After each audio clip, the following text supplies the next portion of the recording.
Shkrimi me titull I penduari më përzun nga zyrat e policisë denoncova në News 24, I numri të sotëm të gazetës shqiptare sjell fakte të reja tronditse për sa I përket sjelljes së zyrtarëve të policisë lidhur me të penduarin Ndriçim Gjokona, I cili denoncoi pari vrasësin me pagesë Julian Sinanaj. Gazeta shqiptare ka siguruar rrëfimin e plotë të tij përpara prokurorëve të krimeve të rënda. Në fillim të janarit Ndriçim Gjokona vendosi të trokiste në dyert e policisë së Durrësit pasi kishte mësuar se pikërisht atë ditë në këtë polici të shkonte ministri I Brendshëm Sajmir Tahiri. Ka kërkuar takim direkt me drejtorin dhe ka pritur më shumë se 3 orë pasi ai ishte në takim me ministrin.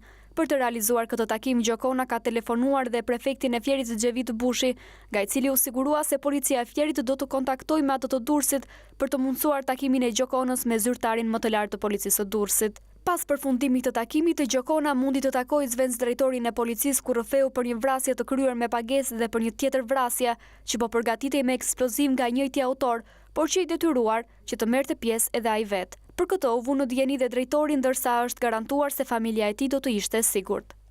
Gjokonën e shoqëroi zvenc drejtori I policisë së Durrësit drejt drejtorisë së përgjithshme të policisë, kusht pritur nga një oficer. Gjokona ka treguar gjithçka që dinte për Julian Sinanaj, vrasjet e kryera prej tij të Sokol Veizit, e porositur nga Andon Mhillaj dhe për vrasjen që po përgatitej në Durrës.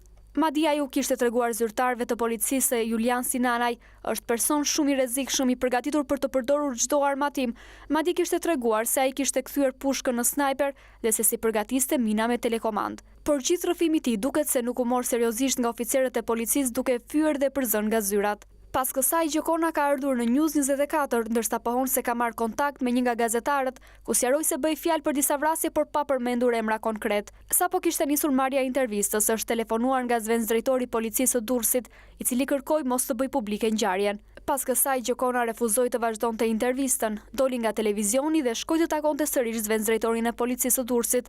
Ndriçim Gjokona është shoqëruar në shtëpi ku është marrë në mbrojtje nga policia, ndërsa vetëm pas kësaj, policia ka nisur punën për verifikimin dhe identifikimin e Julian Sinanaj.